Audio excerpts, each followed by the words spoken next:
Саламатсыздарбы, урматтуу апалар, урматтуу энелер, урматтуу баатыр энелер. Бүгүнкү баарыңыздарды 8 март эл аралык аялдар күнү менен куттуктаймын. Майрамыңыздар куттуу болсун апалар. Сиздерди куттуктоо биз үчүн өтө сыймыл. Мен муну мына акыркы 25 жылдан бери айтып келе жатамын.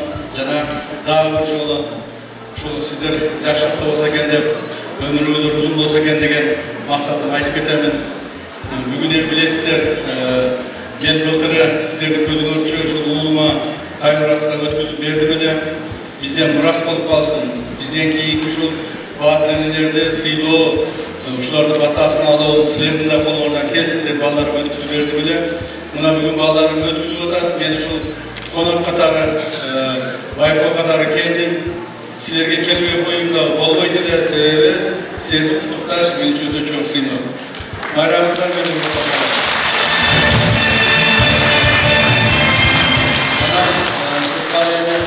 турмуш деген турмуш экен.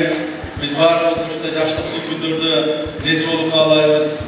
Бирок турмуш экен ушу ооруп калат экенбиз. Ушундай жакшылык күндөрдө биз ар бирибизге өмүр каалайбыз. Бирок Алла Таала баарыбызга өмүрдү чектеп берген экен. Ошондуктан арабыздан өтүп кеткен баатыр энелерди көп маалда мен жумуш менен, кызмат менен болуп бара албай калып атам, билбей калып атам. Ошондуктан Кур'ан окутуп коюу дагы мен үчүн өтө парз. Урматтуу баатыр энелер, улуурбаңыздар, сиздер үчүн биз мамлекеттик кызматкерлер күнү-түнү кызмат кылганга даярбыз жана кылууга биз милдеттүүбүз. Урматтуу баатыр энелер, мен сиздерди урматтуу президентибиз Садыр Кожоевич Жапаровдун атынан да куттуктап кетким келет.